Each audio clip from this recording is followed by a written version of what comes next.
Assalamualaikum warahmatullahi wabarakatuh. Hai guys, jumpa lagi di channel Ingma Bio. Jadi pada video kali ini kita akan membahas tentang virus. Saya share screen terlebih dahulu materinya.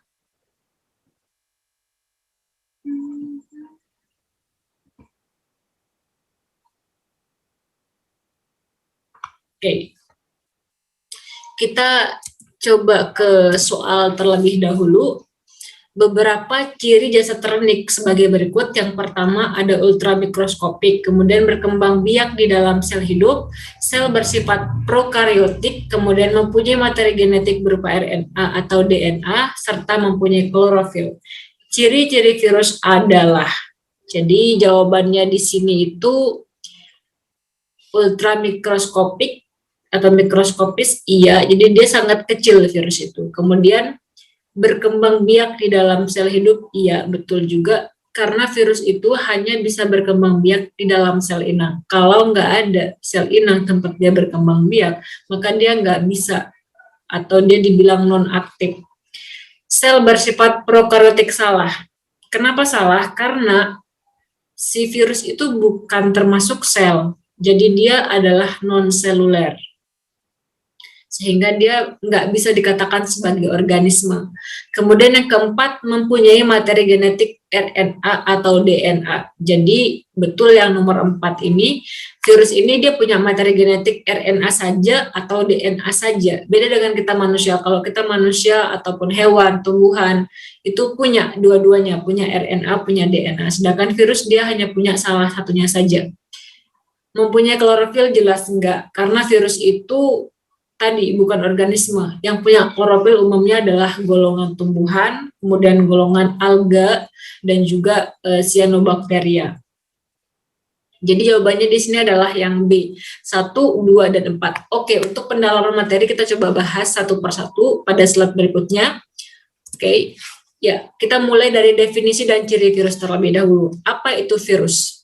Nah, virus ini adalah partikel infeksius yang dapat berkembang biak hanya di dalam sel inang. Jadi ketika dia di luar inangnya, maka dia nggak bisa ngapa-ngapain virus ini. Dia dalam bentuk kristal, modelnya kayak gitu. Nah, ciri-cirinya apa saja? Yang pertama, ukuran tubuhnya virus itu sangat kecil sekali. Jadi beberapa referensi menyebutkan 20-300, ada juga menyebutkan 10-400, dan beda-beda, tapi dia ukurannya sekitar itu. Nah, ini saya ambil dari buku Sylvia S. Mather. Jadi sumber yang saya ambil untuk membuat PPT ini adalah buku-buku yang berbahasa Inggris. Kenapa? Karena menurut saya pribadi itu lebih lengkap gitu di situ. Oke, jadi dia sangat kecil. Kita bisa lihat perbedaannya di sini.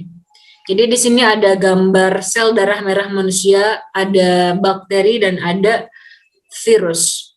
Jadi si sel darah manusia aja nggak bisa kita lihat menggunakan mata secara langsung, apalagi mau melihat virus.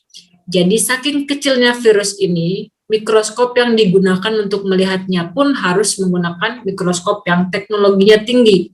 Kalau untuk melihat sel darah merah ini kita masih bisa menggunakan mikroskop cahaya seperti yang ada di lab, tapi untuk melihat virus ini nggak bisa. Kita harus menggunakan mikroskop elektron yang harganya lumayan tinggi. Oke, next, nomor 2, tubuh virus tersusun atas kapsid dan asam nukleat DNA atau RNA. Jadi tubuhnya itu disusun oleh kapsid. Jadi kapsid itu merupakan protein yang menyusun tubuh virus. Dia juga ibarat kata melindungi materi genetik di dalamnya, karena si kapsid ini ada di luar, sedangkan materi genetik ada di dalam kapsid itu. Nah, kapsid ini disusun oleh protein tunggal yang disebut dengan kapsomer. Ibarat kata kalau kalian ngebayangin tumpukan balon deh ya, kalau misalkan lagi di tempat orang ulang tahun tuh ada banyak balon nih misalnya. Jadi satu balon tuh kita ibaratkan sebagai satu kapsomer, sedangkan banyak balon itu kita ibaratin sebagai kapsid, seperti itu. Oke, next, yang ketiga, virus dapat dikristalkan. Oke, pada awalnya para ilmuwan waktu itu ketika mengamati virus gitu ya, ada sempat terjadi kayak semacam pro kontra gitulah. Karena di sisi lain si virus ini punya materi genetik yang merupakan penanda bahwa dia adalah benda hidup gitu. Tapi di sisi lain dia bisa dikristalkan, sedangkan selama dekade penelitian itu, selama penelitian yang sudah dijalankan gitu, belum ada organisme sekecil apapun yang bisa dikristalkan, sehingga adanya sifat dia bisa dikristalkan inilah yang menjadikan virus ini dikatakan sebagai benda mati. Tapi di sisi lain karena dia punya materi genetik, dia dikatakan sebagai benda hidup. Makanya ada istilah dia berada di antara kehidupan dan kematian. Tetapi kalau misalkan kita melihat lebih detail lagi, lebih dalam lagi, virus ini kan nggak bisa berkembang biak kalau misalkan nggak ada inang. Jadi di antara sifat-sifat atau ciri-ciri benda hidup, dia nggak punya beberapa di antaranya, yaitu salah satunya adalah yang tadi berkembang biak. Dia nggak bisa berkembang biak sendiri, dia harus punya inang untuk dia melakukan atau dia mengambil alih mesin metabolisme inangnya untuk dia memperbanyak diri seperti itu. Oke, next. Yang 4, di luar tubuh organisme virus hidup sebagai virion. Jadi di luar tubuh organisme si virus ini hidup sebagai virion. Virion itu apa? Jadi virion ini bisa dibilang partikel virus yang non aktif gitu. Misalnya virus ini kan bisa diawetkan sebetulnya ya. Jadi ketika di lab-lab itu virus ini kalau dalam fase non aktif atau inaktifnya itu dia disimpan seperti bahan kimia pada umumnya. Tapi ketika misalkan nanti diberikan suatu tempat, misalnya inang untuk dia berkembang biak, maka dia akan aktif di situ. Tapi kalau di luar inangnya dia nggak akan aktif, atau dia bisa dibilang ya istirahat mungkin ya, seperti itu. Oke, kemudian ini terkait struktur. Jadi yang lebih sederhananya itu dia ada komponennya itu ada RNA atau DNA, di sini materi genetik, kemudian ada kapsid. Ini yang bentuk atau penyusun paling sederhana dari virus. Oke, next kita bakal lihat struktur virus. Jadi gambar yang ada di sini, nanti ada beberapa gambar lain juga.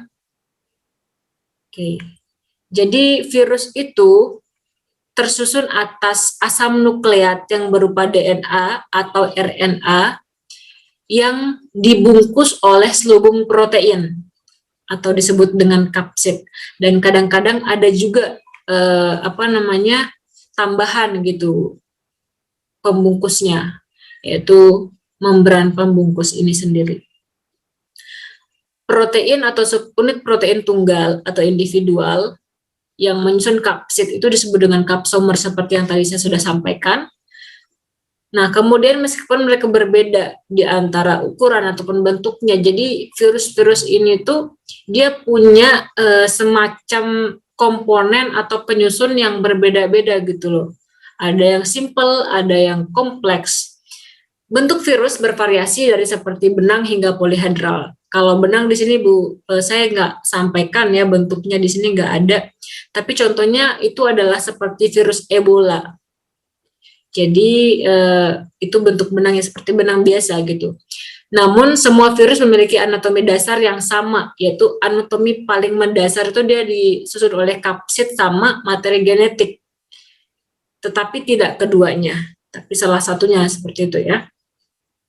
Ini adalah semacam pengelompokan virus. Jadi ada partikel virus, ada pembungkusnya, ada kapsid, ada envelope, ini tambahan biasanya. Kemudian ada inner core. Di sini di bagian dalamnya itu ada berupa asam nukleat. Jadi berupa DNA atau RNA, kemudian ada juga protein. Beragam protein di situ. Nah, terkait dengan DNA sama RNA, ada klasifikasi virus, dia itu dikelompokkan lagi berdasarkan salah satunya adalah materi genetik penyusunnya. Jadi ada namanya virus DNA, ada namanya virus RNA, dan kalian perlu tahu di sini mana yang namanya virus DNA dan mana virus RNA. Virus DNA artinya virus itu materi genetiknya berupa DNA. Jadi dia nggak punya RNA. Beberapa contoh virus DNA ada bakteriofag, ada juga hepatitis B, dan lain sebagainya. Kemudian kalau virus RNA itu umumnya adalah virus-virus yang kalau misalkan kalian pengen mudah ingat aja gitu ya, virus bulat dah ingat. Jadi virus bulat itu ada HIV, ada influenza, ada juga beberapa virus, mungkin ya corona juga yang COVID-19 itu kan dia bentuknya itu bulat. Jadi itu adalah virus-virus RNA. Ada juga virus-virus seperti hepatitis E, kemudian ada juga virus campak dan lain sebagainya. Kalau misalkan ada yang salah nanti silakan boleh komentar di bawah. Jadi ini perlu kalian ketahui beberapa virus DNA dan beberapa virus RNA. Oke, sekarang kita coba lihat ini ada beberapa bentuk virus. Ada virus tobacco mosaic virus. Jadi ini adalah yang menyerang tanaman tembakau yang menyebabkan daun tembakau itu memiliki bercak-bercak kuning di situ. Kemudian ada juga adenovirus. Nah, ini dia punya bentuk polihedral. Jadi dia punya banyak sisi gitu ya. 3 dimensi banyak sisi. Nah, kalau icosahedral ini adalah bagian dari polihedral. Icosahedral artinya dia punya sisi itu 20 sisi di sini. 1, 2 dan seterusnya. Nah, dia punya penyusun yang cukup kompleks, beda dengan ini. Ini hanya ada 2 kalau dilihat di sini, dan ini ada banyak gitu. Ada protein spike, ada kapsomer DNA di dalamnya. Nah, jadi di sini tambahannya adalah protein spike. Protein spike ini adalah hal yang cukup penting bagi virus. Kenapa? Karena ini sebagai pintu masuknya dia ke dalam tubuh organisme. Jadi memudahkan, karena kalau pada tahap sebelum si virus itu masuk ke dalam tubuh inangnya, maka dia harus nempel dulu, dia harus masuk dulu ke dalam tubuh inang. Nah, inilah yang membantu dia masuk ke dalam tubuh inangnya. COVID-19 dia punya protein spike yang cukup banyak juga. Oke, next, sekarang kita lihat ini ada influenza virus atau virus influenza. Jadi virus ini sudah familiar gitu ya di kalangan kita, karena kita pasti kalau beberapa orang gitu kalau misalkan pergantian cuaca sering banget terkena flu gitu atau pilek. Jadi yang terlibat di situ mungkin adalah virus ini, yaitu virus influenza.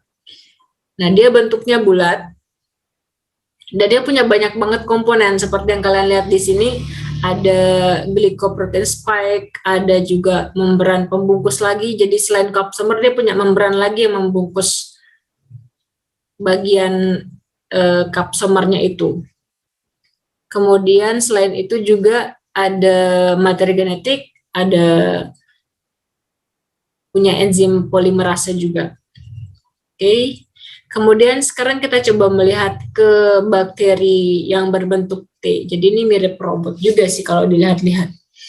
Nah, ini virus ini kepalanya itu dia bentuknya itu polihedral, sedangkan si ekornya itu bentuknya helix atau bentuk batang. Jadi kalau kita lihat si virus T ini kombinasi antara ini dengan ini. Jadi tapi di sini polihedralnya mungkin belum seperti yang icosahedral, mungkin jenis lain gitu kan, karena beda juga sih di sini. Intinya kalau virus T itu dia gabungan antara polihedral dengan helix di situ. Jadi ini umumnya adalah virus-virus yang menyerang bakteri atau disebut dengan bakteriofag. Oke, next. Ya, ini bentuk virus yang saya ambil di buku Sylvia S. Mather. Kalau tadi itu, kalau nggak salah buku Campbell ya, kalau nggak salah ya. Jadi ini adalah buku Sylvia S. Mather. Nah, ada polihedral juga disebutkan, ada bentuk T juga di sini dengan komponen-komponennya sudah jelas sama seperti tadi. Kemudian bentuk batang juga. Bedanya di sini adalah pada bagian ini. Jadi kalau di buku ini dikatakan bahwa influenza itu dia punya bentuk helix. Tetapi di sumber yang tadi yang saya jelaskan di slide sebelumnya itu dia bentuknya bulat. Akan tetapi yang kebanyakan digunakan itu adalah bentuk bulat. Yang familiar gitu, biasanya yang familiar terkait virus influenza itu adalah virus yang bentuknya itu bulat dan dia termasuk virus RNA. Oke, di sini juga dijelaskan misalnya influenza virus adalah virus RNA dengan kapsid helix yang dikelilingi oleh envelope atau pembungkus yang memiliki spike atau protein spike. Kemudian kalau virus bentuk T, jadi ini adalah virus DNA dengan kepala polihedral dan juga ekornya itu berbentuk batang atau helix. Dan ini ada polihedral atau adenovirus, ini adalah virus DNA dengan kapsid polihedral. Oke, next. Udah selesai. Oke, jadi itu adalah gambaran terkait apa itu virus, kemudian strukturnya seperti apa, dan bentuknya itu bagaimana saja. Jadi untuk gampang melihat atau membuat kalian memahami, kalian gabungkan atau koneksikan dengan benda-benda di sekitar kalian. Misalnya untuk mengingat virus, bentuk virus ada bentuk batang, ada bentuk polihedral, ada bentuk bulat, ada bentuknya seperti T. Jadi itu bentuk-bentuk umum dari virus. Dan semoga video ini bermanfaat untuk kalian semua. Next time kita akan coba bahas terkait reproduksi virus dan juga peranan virus dalam kehidupan sehari-hari. Terima kasih banyak. Sekian, assalamualaikum warahmatullahi wabarakatuh. Bye-bye, see you next time.